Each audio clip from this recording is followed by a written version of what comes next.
Karibu katika New Trending, tunafahamishana na kupeana taarifa zote muhimu, hasa zile ambazo zina trend kwenye mitandao ya kijamii. Ungana kwenye familia hii mpya kwa kusubscribe katika chaneli ya New Trending. Hapa utapata story zote.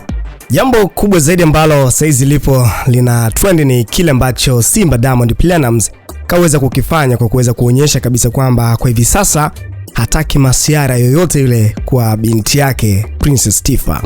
Anakuja kufuatia juzi Diamond Platnumz aliweza kuposti kwenye Insta story yake kwamba amezungumza na watoto wake wote kwa pamoja.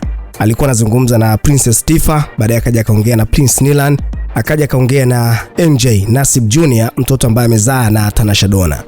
Sasa watu mbalimbali wakaja kwa wingi sana na kuanza kumtania Diamond Platnumz hasa kwenye comment, baada ya watu mbalimbali wenye peji zao za udaku kuweza kuposti sana kwamba binti huyu anaonekana kuwa ameshakuwa mkubwa sana. Hivyo watu mbalimbali wakaanza kumwambia kwamba Diamond Platnumz muda si mrefu, miaka michache ijayo, basi ategemee na yeye pia kuitwa baba. Sasa ndio utani ambao ulikuwa unaendelea wa hapa na pale. Princess Tifa saizi ana zaidi ya miaka 11 nadhani, kitu kama hicho, na ameshakuwa ni mkubwa na tayari kuna baadhi ya mambo ameshaanza kuyafanya, kama vile kupika. Zari the Boss Lady amemfundisha kwa kipindi kirefu, lakini pia hata kupangilia mambo yake mengine. Sasa Simba ameweza kutema mkwala mzito sana kuonyesha kwamba hataki hata kidogo utani kuhusiana na binti yake, lakini pia kwa wale wote ambao wanataka kuja kumuona yeye ni mtu wa namna gani, basi wajue kabisa kwamba ukija kumgusa huyu binti ina maana wametangaza vita na yeye. Kwanza kaandika kwamba kuna waya, kuna socket, alafu kuna transformer. Hasa hii ni transformer, yani ukichezea nayo shoti yake hautaisahau milele. Simba na mikwala kweli kweli, yani kwamba kuna waya ambao waya moja mkubwa sana, kuna socket kubwa ambayo inaweza kupitisha voltage nyingi za kutosha, alafu kuna transformer ambayo voltage zake si za kawaida. Sasa anasema ukimgusa Tifa ina maana umegusa hiyo transformer ambayo ni hatari, yani shoti yake utakayopigwa hapo inakuwa si shoti ya kawaida.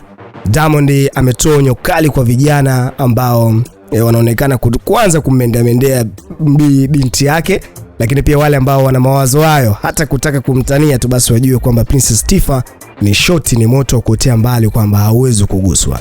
Sasa kwa mkwala huu Diamond pia ameweza kutrend kwa kuweza kujibiwa sana na baadhi ya watu ambao ni watumiaji wa mitandao ya kijamii kwa kumwambia kwamba subiri, na sisi itafika zamu yetu, tutaonyesha kile ambacho tulichokuwa nacho. Mwingine nakaandika kwamba ni kitu cha kawaida hiki, ukishakuwa na mtoto wa kike kwamba lazima tu naye itafika muda ataolewa. Sasa baadhi ya comment ni hizi hapa za utani mwingi sana huko Instagram. Huyu mmoja kaandika kwamba malipo ni hapa hapa, utalea single mother soon, na kaika na emoji ya kicheko. Mwingine naye kaandika kwamba asa nini, ndio tayari una mtoto wa kike, subiri tu. Mwingine naye kaandika kwamba tulia dawa ikuingie.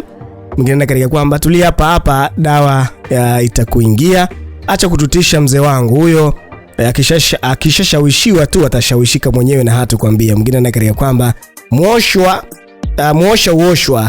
subiri. Mwingine naye kaandika kwamba uzuri malipo anakuaga ni hapa hapa duniani, malipo loading, muosho kijana, tulia dawa ikuingie. Ni kauli ambazo zinaonekana kutumika sana na watu ambao wameweza kuweka maoni yao kuhusiana na jambo hili. Wewe kwako mtazamo wako ni upi katika hiki ambacho Diamond Platnumz kakifanya na kila ambacho kakiandika? Na kuomba sana usubscribe katika New Trending, ni channel yako mpya ambayo itakupa update zote ambazo zinaendelea kwenye mitandao ya kijamii.